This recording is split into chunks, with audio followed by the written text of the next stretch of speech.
Yang penting Iya. hati kita nggak dingin, oke? Oke. Bapak, Ibu, Malam, Saudara, selamat eh, malam. saya juga minta maaf ini lampunya di tempat ini gelap, jadi saya kelihatannya samar-samar. Saya ada di satu kota Probolinggo, lebih dekat ke Bromo.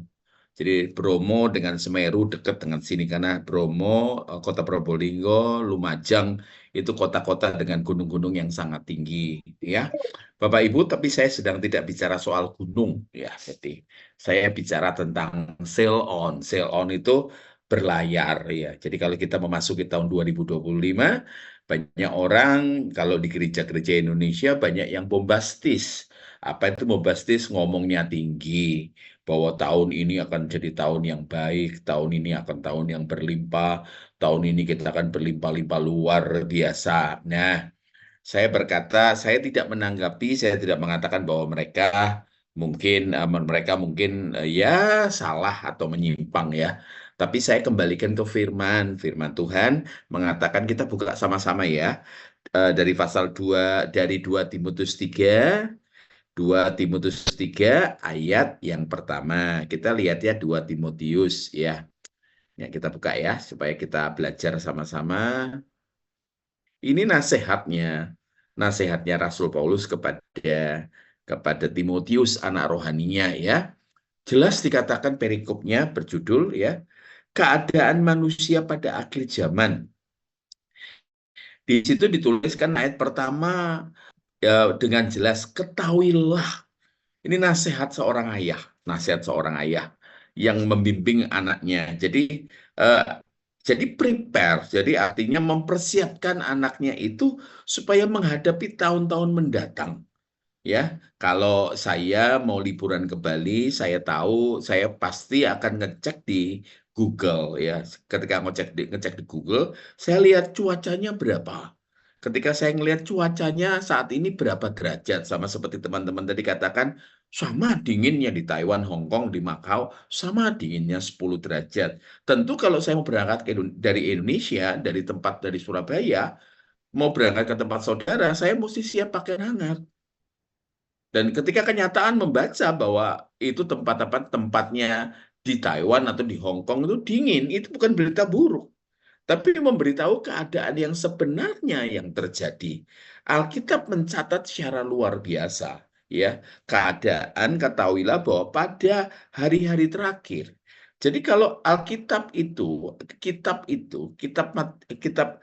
suratan kepada Timotius itu ditulis sekitar tahun 50, sekarang tahun 2025, kurang 25 tahun lagi, itu 2000 tahun, 2000 tahun. Alkitab, Rasul Paulus itu melihat ke depan, melihat jauh ke depan. Apa yang dilihat ya tentang keadaan manusia di akhir zaman. Pertama kali yang dilihat adalah situasinya. Hari-hari terakhir ini ada masa yang sukar. Jadi kalau apa namanya saudara-saudaraku ya rata-rata yang hadir ini para perempuan, saya sendiri yang laki-laki. Jadi saya mau katakan satu hal. Jadi kalau Alkitab ngomong ini bukan untuk menakut-nakuti, supaya kalau baca laporan cuacanya di Hong Kong, di Taiwan, 10 derajat artinya kita harus mempersiapkan diri. Kalau saya mau ke Hokkaido, Jepang, suhunya -4, saya tentu pakaiannya akan lebih mempersiapkan pakaian yang lebih panas. Supaya kenapa? Saya tidak mati kedinginan. Tapi kalau saya mau liburan ke Bali, saya lihat cuacanya. Cuacanya adalah cuaca yang cerah, matahari bersinar, suhunya 33 derajat. Tentu saya siapkan celana pendek, ya, baju t-shirt yang tipis, dan kemudian apa? Sendal jepit. Bukan menakut-nakuti, tetapi memberitahu. Saudara Recording in masih ya, progress. rupanya di apa namanya di apa rekam. Jadi ini Alkitab bukan menakut-nakuti, tapi memberitahu kenyataan yang sebenarnya supaya kita tidak terbujuk dengan orang yang mengatakan sudah tenang saja. Ya, ya banyak orang di luar sana yang kalau ngikut Tuhan diiming-imingi. Jadi kalau kita ada banyak itu betul. Kalau ikut Tuhan nggak ada masalah. Ikut Tuhan pasti sehat. Ikut Tuhan pasti kaya. Itu nggak benar. Karena Tuhan kita tidak pernah menjanjikan semuanya itu. Kenapa Tuhan tidak pernah menjanjikan kehidupan kekristenan yang kaya raya, aman, tanpa masalah? Karena bumi ini akan satu ketika, Tuhan kita yang ngomong, bumi kita satu ketika akan hancur sampai unsur yang terkecil. Di Alkitab dicatat satu-satunya yang berjanji untuk memberikan dunia ini dengan segala kekayaan. Saya apa namanya tampilkan ya, pakai perkataan ayatnya begini. Kalau kamu sujud menyembah aku akan berikan seluruh dunia kepada kamu.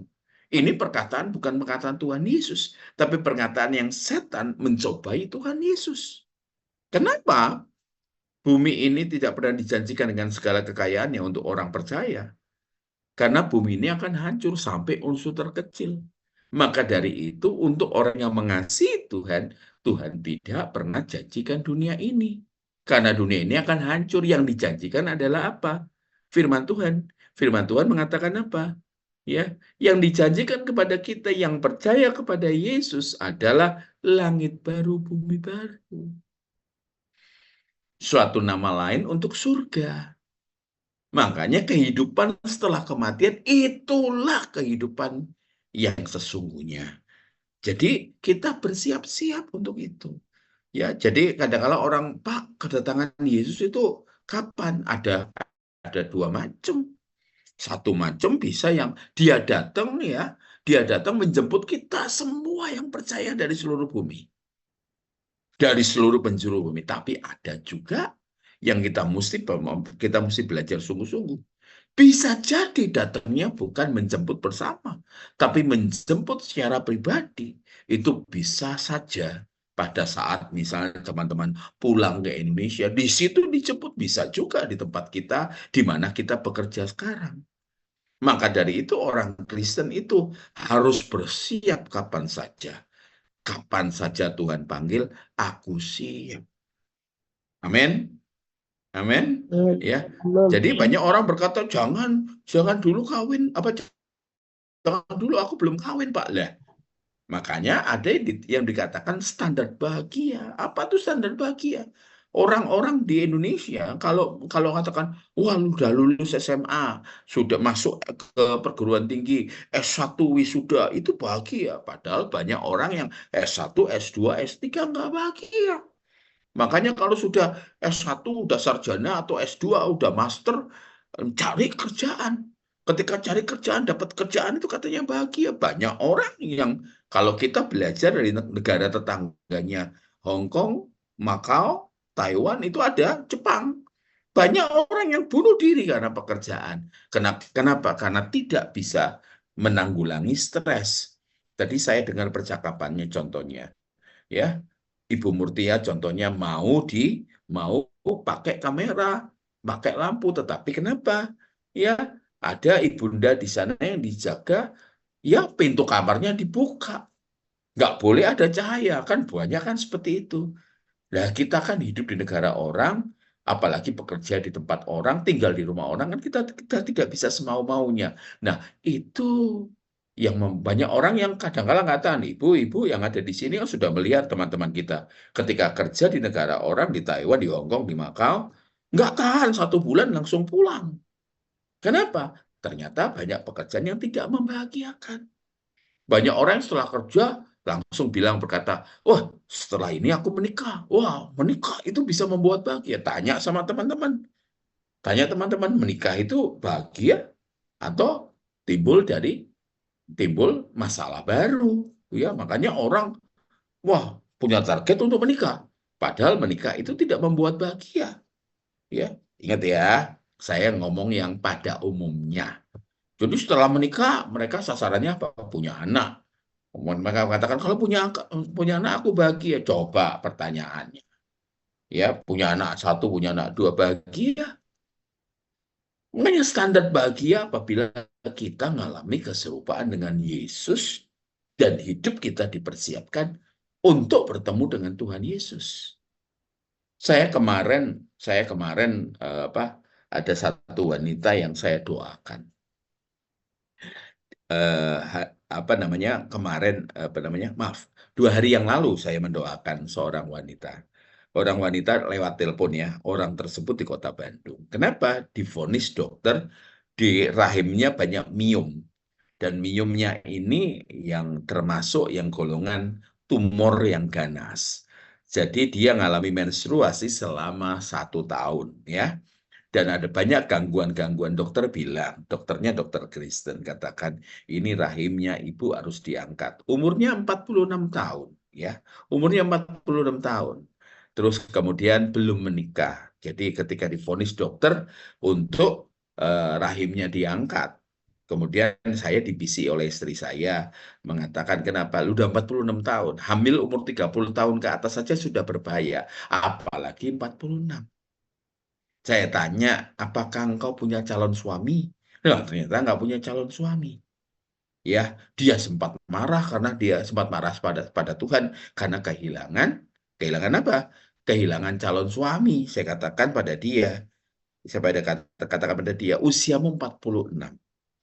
Andai kata kamu kenal dengan seseorang, belum tentu kamu akan langsung menikah. Perlu pengenalan sampai 40 sampai 48. Berarti engkau 49 dan engkau hamil umur 50. Itu mendekati masa menopause. Pertanyaannya, pertanyaannya, ya, apakah ini ya duluan mana penyakit ini mencabut nyawa kamu atau kamu punya iman untuk menyembuhkan penyakit? Dia bilang gitu, kamu sendiri marah sama Tuhan gara-gara putus hubungan dengan pacar kamu. Kamu yakin menikah dengan dia bahagia? Apakah justru Tuhan izinkan kamu ketemu laki-laki yang belangnya kelihatan dari depan, yang kelihatan kejahatannya dari depan? Teman-teman Hong Kong, teman-teman Taiwan, teman-teman Makau pasti tahu, apalagi Hong Kong. Teman-teman banyak apa? Teman-teman yang TKI terjebak dengan orang-orang Bangladesh, Sri Lanka dengan Arab. Betul nggak Bu Wina? Ya, betul nggak Bu Wina? Kan banyak orang-orang yang terjebak sehingga uangnya diporotin. Jadi apa? Jadi mesin seks. Ya, nggak dapat bahagia, malah uang hasil kerja keras hilang lagi.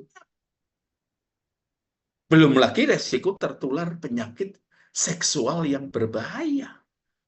Jadi berkata, di Alkitab nggak ada keharusan untuk menikah.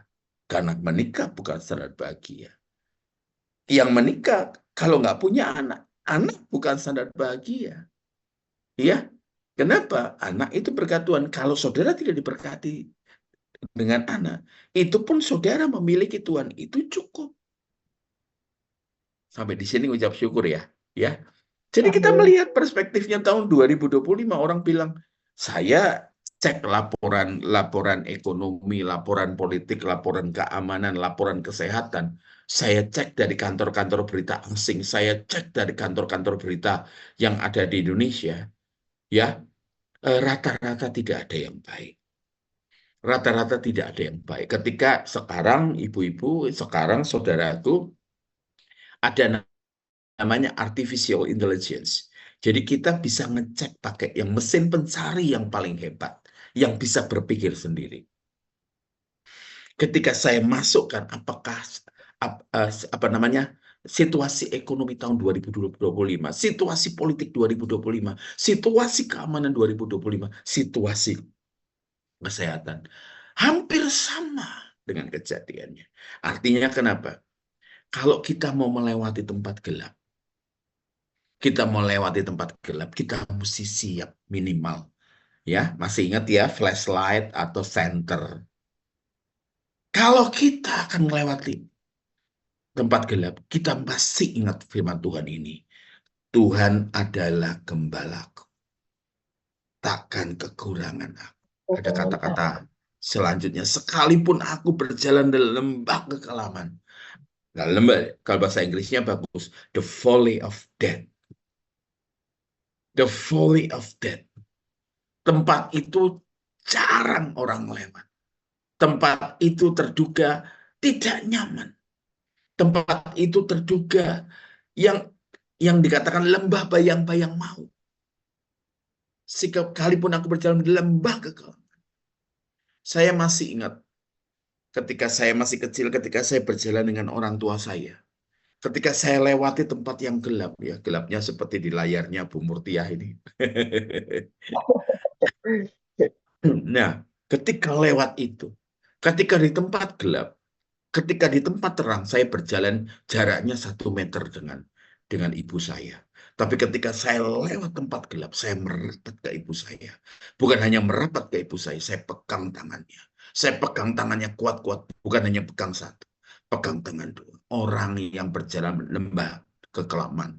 Ketika ibu-ibu berjalan lembah kekelaman, ada satu jaminan. Tuhan beserta kita. Itu lebih dari cukup.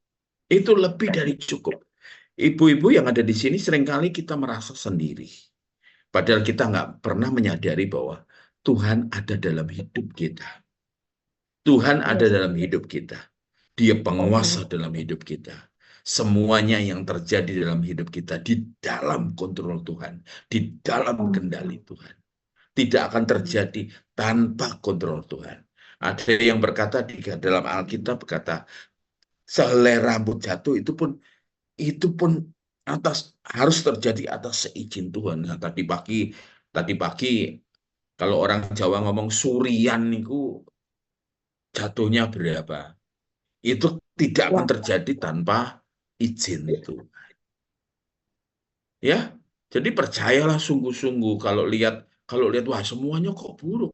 Kalau pengusaha-pengusaha di Indonesia ya itu belum pulih saudaraku. Selamat datang Wati, senang sekali ya.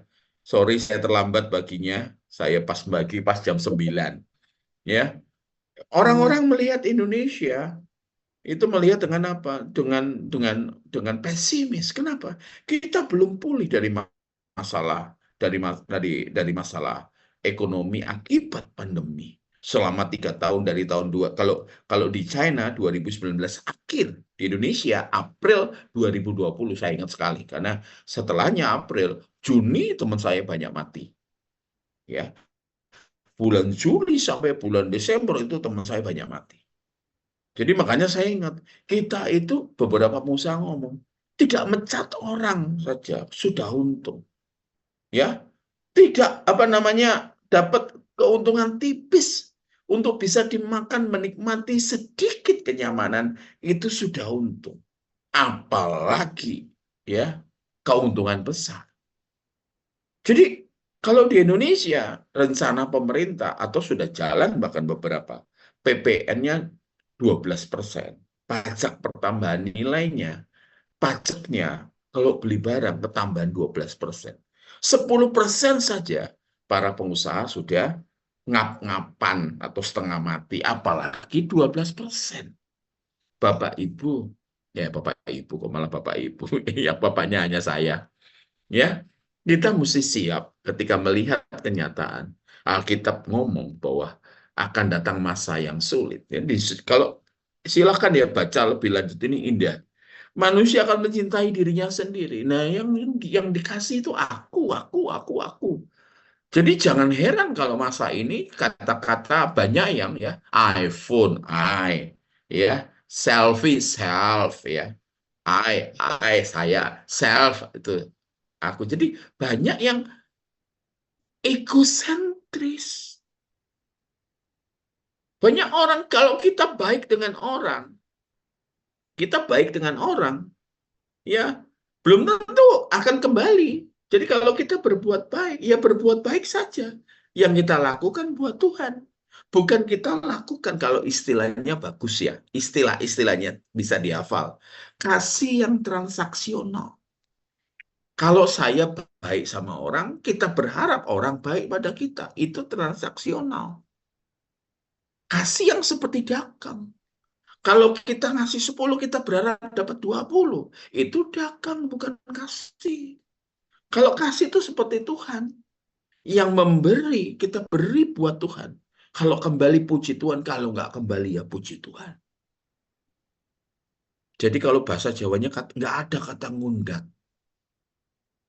Nggak ada kata ngundat. Hidup kita jadi hidup yang bersyukur. Kita seringkali ngomong orang itu tak baik. Aku yang ngasih makan, aku membela dia. Wah, biyen kowe kere. Wah,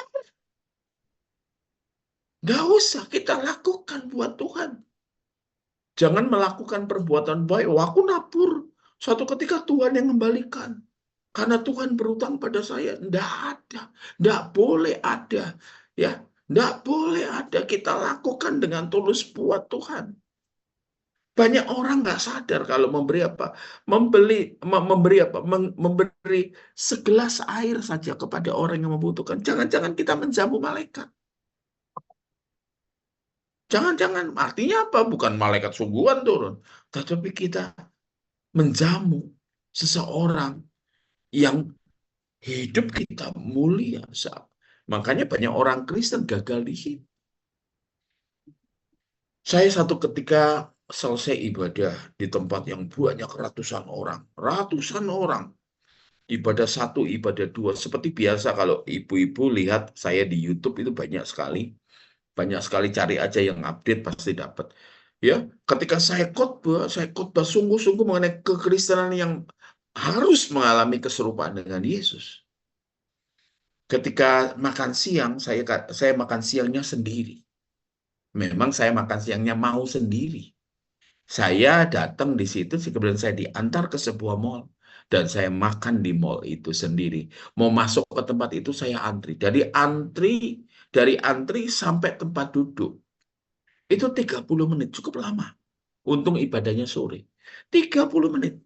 Dan 30 menit ketika saya duduk di meja, itu butuh waktu untuk bersihin meja.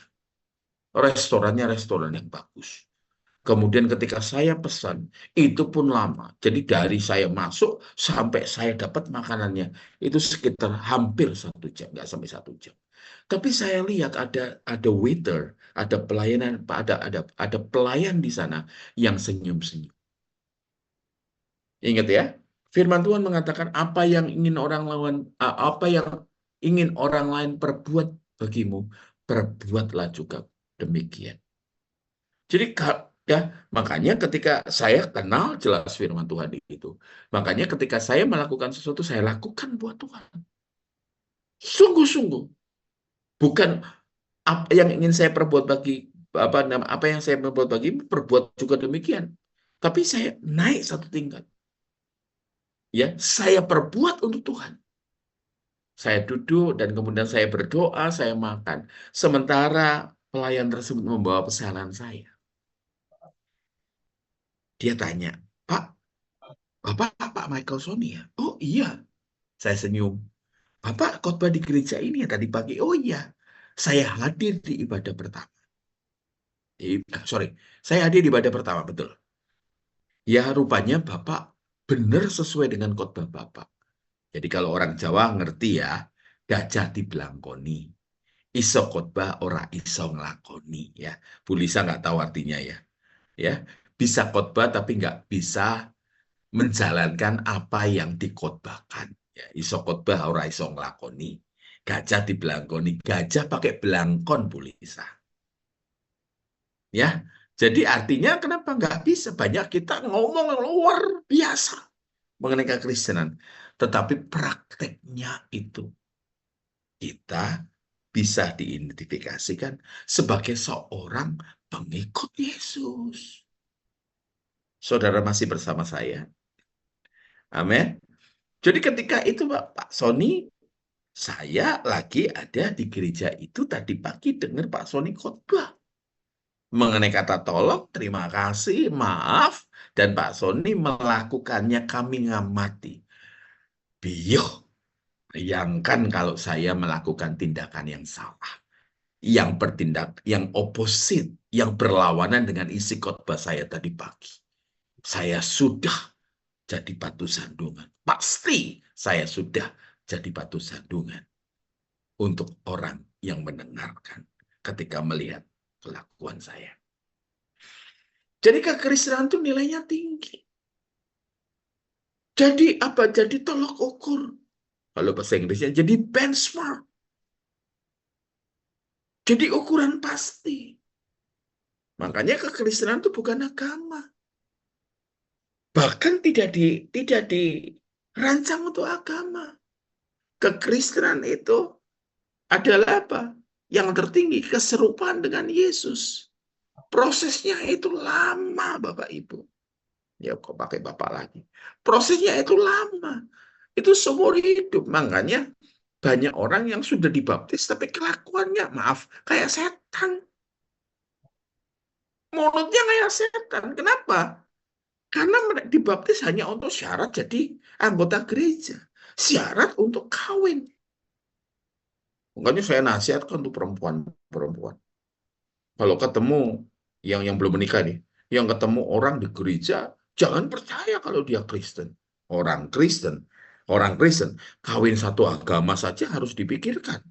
Nggak boleh. Loh, kok nggak boleh? Harus kawin satu iman. Bisa jadi satu agama, belum tentu satu iman. Ya, teman-teman yang sedang berjuang di luar negeri kan seperti itu.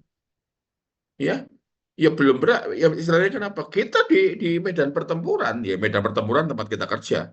Oh, kita berkobar. Tapi ketika ketemu orang-orang rumah, kembali ke rumah, ada kenyamanan di rumahnya. Belum tentu loh kita bisa. Saya katakan belum tentu, bukan berarti tidak. Belum tentu kita bisa seperti katakan apa Putri Sion berdoa setiap pagi, berdoa tiap malam. Oh, belum tentu. Makanya ketika kita ketemu dengan rutinitas sehari-hari yang membuat kita nyaman, banyak orang kecenderungannya melupakan Tuhan. Nggak gampang. Ibadah 9:39 malam, apalagi di Taiwan, sudah jam berapa ini? 9:30, 10:30. Yang dari Indonesia kan hanya saya dengan Buati ini. Ya, yang lain, makanya yang lain berjuang di sana nggak gampang. Tapi justru apa yang kita buat itu sedang melukis senyum Tuhan, sedang merenda senyum Tuhan.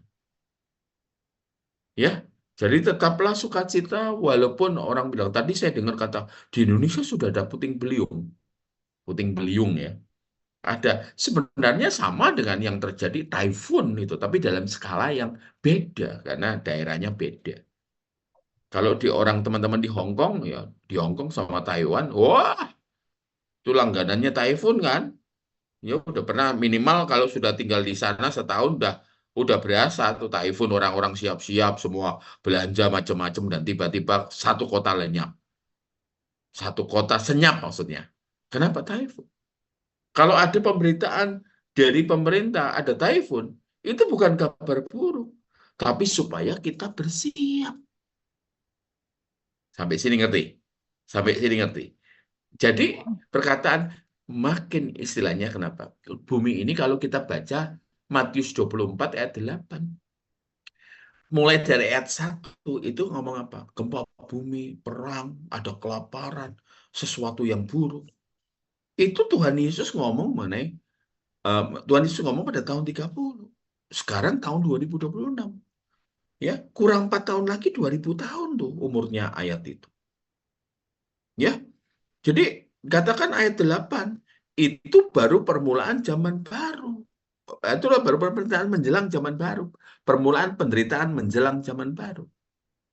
Tapi apa bahasanya bahasa Yunaninya? Bahasa Yunaninya bicara akan tetapi itu penderitaan apa namanya penderitaan menjelang melahirkan. Penderitaan penderitaan sakit melahirkan. Kalau ibu-ibu pasti tahu, kalau ada buka satu, andai kata tahun 30 Yesus ngomong mengenai ada masalah yang akan terjadi di dunia sebelum dunia ini akan hancur. Nah, sekarang udah buka berapa? Tambah jelek. Makanya perkataan gempa bumi itu sampai apa? Gempa bumi itu sampai di Indonesia tuh sampai 9,9, tapi para ahli banyak yang menduga itu 10 skala Richter. Skala tertinggi dalam gempa bumi. Jadi sampai ada istilah, ada lagu ya. Masih ingat lagu sekolah minggu dulu? Yang Kristen dari lahir, dari kecil kita tahu ya. Ada bumi ini goyang. Ada bumi ini goyang. Ya, jadi bumi ini tidak akan pernah jadi tempat yang nyaman ketika Adam jatuh ke dalam dosa. Bumi ini terkutuk. Tapi percayalah saudara-saudaraku bahwa kita akan pergi dari dunia ini ke suatu tempat yang namanya langit baru, bumi baru.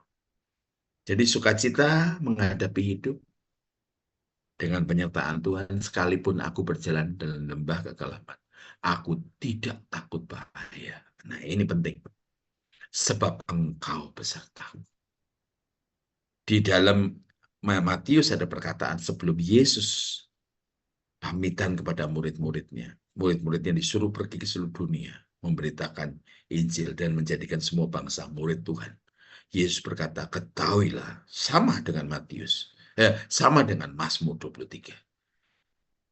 Aku besertamu senantiasa sampai kesudahan zaman. Jadi, saudaraku yang terkasih dalam Tuhan, Hong Kong, Macau, dan Taiwan, ada satu suluk. Tetap kuat. Tetap kuat dalam iman. Tetap kuat dalam iman. Kenapa? Jeripayamu di dalam Tuhan tidaklah sia-sia. Air matamu di dalam Tuhan tidaklah sia-sia. Ingat ya. Ya. Engkau yang di Hong Kong, engkau di Macau, engkau di Taiwan, engkau yang di Solo.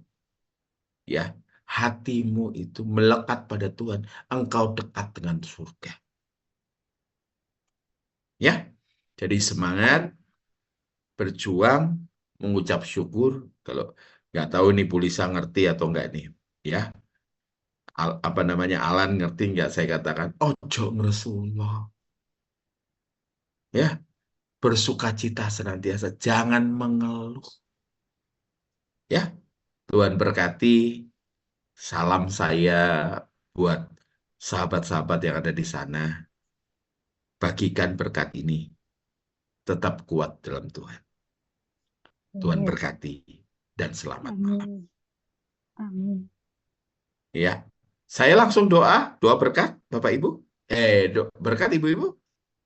Boleh Pak, boleh. Kalau tidak ada Boleh. pertanyaan dari Ya, teman-teman. yuk kita taruh tangan di hati atau angkat tangan juga boleh. Bapak Surgawi, hamba berterima kasih untuk diberi kesempatan membagi berkat firman Tuhan. Hamba berdoa buat saudara-saudaraku di Hong Kong, Macau, Taiwan, dan ada di Solo. Hari ini kami dengar firman Tuhan. Hari ini kami dengar ada janji Tuhan. Di Mazmur 23, Tuhan beserta. Di firman Tuhan di kitab Matius, Tuhan beserta dengan kami senantiasa sampai kesudahan zaman. Tuhan, terima kasih berkat-Mu ini juga untuk keluarga kami yang kami kasih yang jauh. Tuhan tolong, Tuhan berkati, Tuhan jaga mereka. Terima kasih.